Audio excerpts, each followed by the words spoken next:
Hello everyone. வசூலில் தோல்வி, இவர் செய்த செயல் அதிர்ச்சி அடைந்த படக்குழு. இயக்குனர் அல்போன்ஸ் புத்திரன் இயக்கத்தில் கடந்த 2015ஆம் ஆண்டு வெளியான திரைப்படம் தான் பிரேமம்.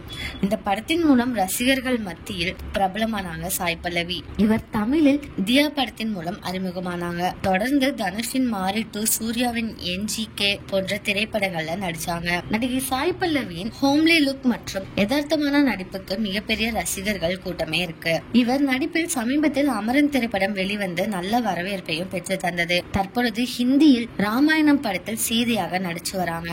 இந்த நிலையில் சாய் பல்லவி படம் ஒன்றுக்கு சம்பளம் வாங்கவில்லை என்று உங்களுக்கு தெரியுமா? ஆம், முன்பு ஹனு ராகவபுடி இயக்கத்தில் வெளியான பாடி பாடி லெச்சே மனசே என்ற படத்தில் சாய் பல்லவி நடிச்சிருக்காங்க. ஆனால் அந்த படம் நல்ல வரவேற்பு பெறாமல் வசூலில் தோல்வி அடைஞ்சிருக்கு. இதனால் படத்தில் கையெழுத்திட்ட போது வாங்கிய தொகையை தவிர பாக்கி பணத்தை சாய் பல்லவி வாங்க மறுத்ததாக கூறியிருக்காங்க. சாய் பல்லவியோட இந்த செயலை பத்தி நீங்க என்ன நினைக்கிறீங்கன்னு கமெண்ட்ல சொல்லுங்க.